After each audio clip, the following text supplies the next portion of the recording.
This message is about someone's physical shift in reality, possibly physical abundance, a shift in health, just an upward shift in lifestyle and reality in general.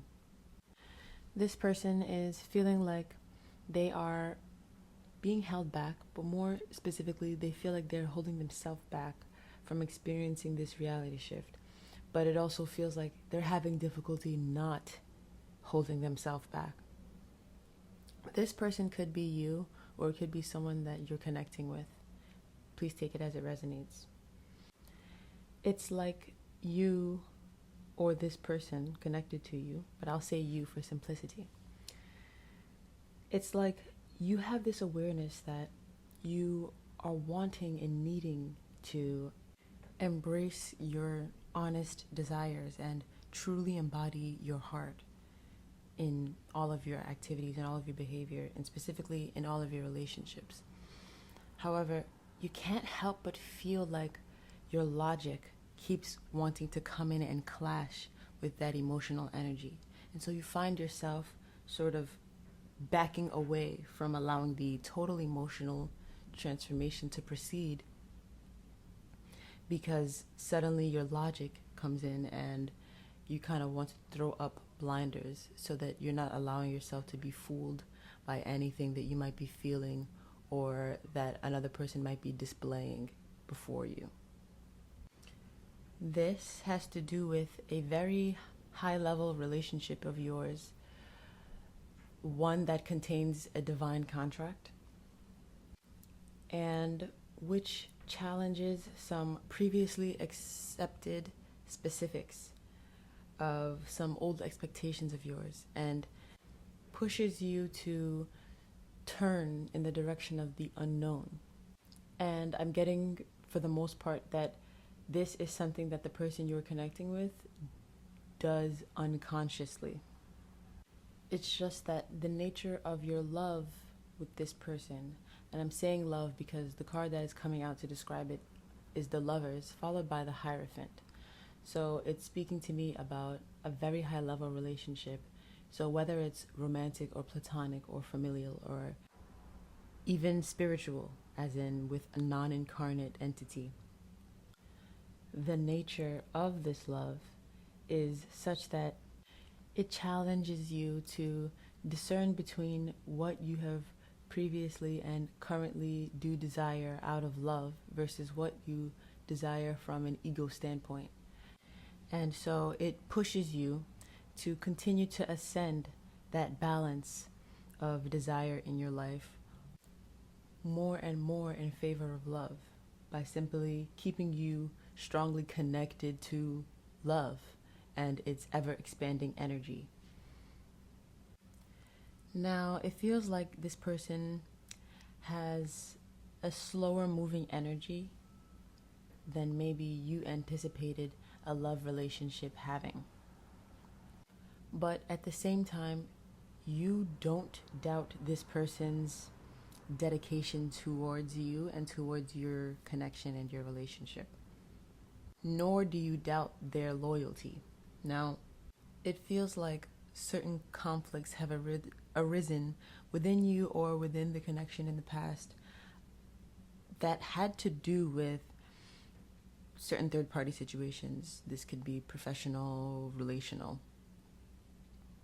But you came to an understanding that these were arising or affecting you so that you could elevate your level of confidence and you could begin to truly believe in how graceful and how strong and how attractive and how intelligent and capable you are. It also gave you the opportunity to remember that you can still focus on yourself, whether or not you are connecting with any person through any divine contract. In fact, you have remembered that you are being guided to always focus on yourself, and that isn't selfish, and it's through that you co-create miracles in your life. The reason that Spirit has chosen to give you this message today is to confirm a deep intuition, a deep knowing that you have, And I'm saying deep not only because it is a knowing, and so that is about as deep as something can get, but also because the way that things may appear superficially, the way that things may appear on the surface, is not how they will always be appearing. It is not how they will always look, and it is not how they are. And you already know this. The high priestess showed herself twice, as did the Knight of Cups, and this time it comes supported by the Page of Cups, emphasizing the need to live in the present, remain grounded in the body, because it is by remaining grounded in the body that we have true access to our emotions. And we also notice the types of things that tend to trigger us to want to dissociate from our own energy and from our own body. And finally, to honor our emotions, honor our true feelings, because this is honesty. It is through this heightened level of honesty, not just communicating what we're feeling, honestly, but also communicating it, how we're feeling it, communicating directly from our heart to the outside world. Now, this does not mean communicating abusively or toxically. However, if communication patterns like that do exist within you in your energy field, this practice of that level of vulnerability will expose it to you and clear way for toxic imbalances or unhealthy emotional patterns to be dissolved completely. And I'm seeing that this pattern of vulnerability will unlock, expose, and release these toxic imbalances, not just in you, but in whoever and whatever you're connecting with during this time. So that means that if there are people connecting with you who have been doing so with overt toxicity or with covert toxicity, this pattern of honesty of yours is going to be illuminating that to that person and to those people, as well as to anyone else who needs to see it. And it's not going to be doing so for the sake of punishment or shame. Rather, it will be doing so for the sake of healing habits that energize negative patterns and cycles in the realities of these individuals and or you. The reason this message is being given today is just to let you know that with the Nine of Cups, everything is going to be okay. You will experience the comfort that you have been needing. You will experience the emotional and relational satisfaction that you're craving. And you will experience that sense of wish fulfillment, the peace. And from there, you'll be able to harness that energy into even higher level and even more aligned projects, even more passion, even more health in your life. Yes, this is a message to simply confirm to you that your intuition is on point, your knowing is strong, and it is correct. And so no matter how things may look on the surface, or no matter how they may trigger you to feel, trust in this slow and steady motion of your journey. You will not burn out. In fact, your flame will burn long and slow and grow always and throughout.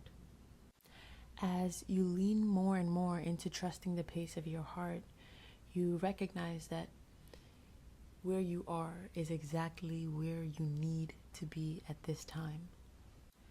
And that helps you lean out of the temptation for the mind to believe that it is a slave to time, and so try to revolt against time by taking control of the physical state of things at that time.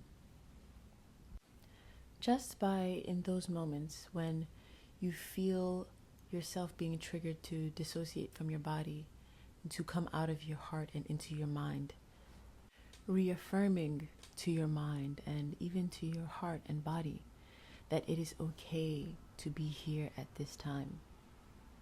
this alone could go a long way in releasing some doubt and discomfort that exists naturally in any journey of transforming your reality. So today I feel guided to pull from the Crystal Wisdom Healing deck for a final oracle message. 2 cards are showing up as wanting to be read, so I'll read both of them, and I'll start with the one that flipped out of the deck, and this is number 48, Eye of the Storm. The guidebook reads, Safe Haven. Eye of the Storm is a safe haven for your soul, a calm center no matter what upheavals may occur, a life support system during stressful times or serious illness. Hold on to it during challenges so that you keep things in perspective. Time to relax and let go of your stress. Stay mindful rather than watchful. Excess adrenaline adversely affects your immune system. Switch on the positive potential in your cell walls. Meditate quietly to rejuvenate your DNA. You can stay centered and calm no matter what storm rages around you. I feel very strongly that this card comes out as a message about remaining grounded in the body no matter what triggers may affect you, and the peace and self-trust that is built from that level of sustained self-connection. The second card, which came out under the deck, is number 35, Soulmate. And the guidebook reads, The Twin Flame. 2 crystals side by side call in a twin flame, a complement to your soul. This is what people mean when they ask for a soulmate. A twin flame bonds 2 people in an intimate relationship, or unites you with the higher part of your soul. Old heartbreak may need to be healed, ties with a past companion cut, or vows renegotiated. Prepare for open-hearted, intimate, unconditional love. Decide whether you want a soulmate with the soul lessons that implies, or a twin flame, a companion of your heart. You don't need anyone else to make you complete. A twin flame complements your own wholeness. I think that this message came out here, yes, for our twin flames who are resonating with this message, but also for anyone who grew up with disorganized attachment styles and who learned to practice them in relationships, and who is now learning to heal certain insecure attachment patterns. This soulmate card comes out to remind us that self-love is the champion of unconditional love in this incarnation. And this is the true reason why twin flame relationships are so valuable to come by, because they trigger each individual in the twin flame connection to either ascend their self-love and their idea of love in general, or to remain in discomfort and turmoil. That state of displeasure, dissatisfaction that comes with living for the ego. So I'm really glad that we were able to connect here today. For consultations on inner work and to schedule mind, body, spirit readings geared towards total alignment, please see the link in the description of this video.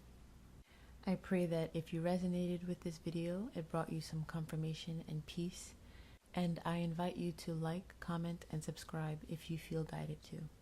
I really look forward to connecting again for our next message. Until then, take care and happy aligning.